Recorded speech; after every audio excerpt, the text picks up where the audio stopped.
शेवटी हे किती स्टॅटिस्टिक्स मी मांडलं असलं तरी जागा कमी आलेल्या आहेत ही फॅक्ट आपल्याला या ठिकाणी मान्य करावी लागेल।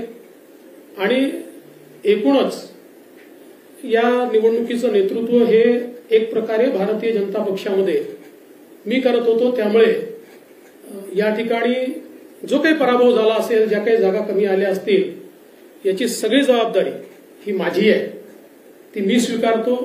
मी हे मान्य करतो की कुठेतरी मी स्वतः याच्यामध्ये कमी पडलेलो आहे आणि ती कमतरता भरून काढण्याचा प्रयत्न पूर्णपणे करणार आहे।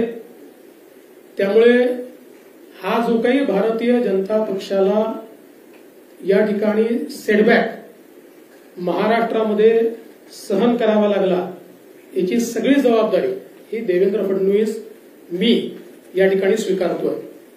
आणि मी पक्षाला एक विनंती अजून करणार आहे, अर्थात भारतीय जनता पक्षामध्ये पक्ष सगळे निर्णय करतो की आता मला विधानसभेकरता पूर्ण वेळ त्या ठिकाणी उतरायचा आहे।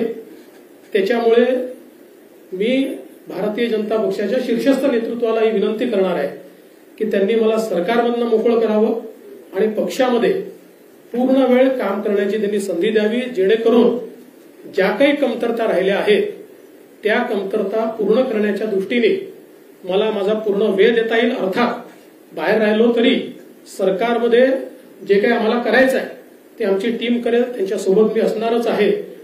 या संदर्भात लवकरच पक्षाच्या वरिष्ठांना मी भेटणार आहे आणि मग त्यांच्या सल्ल्याने ते जे सांगतील त्यानुसार पुढची कारवाई मी करेन।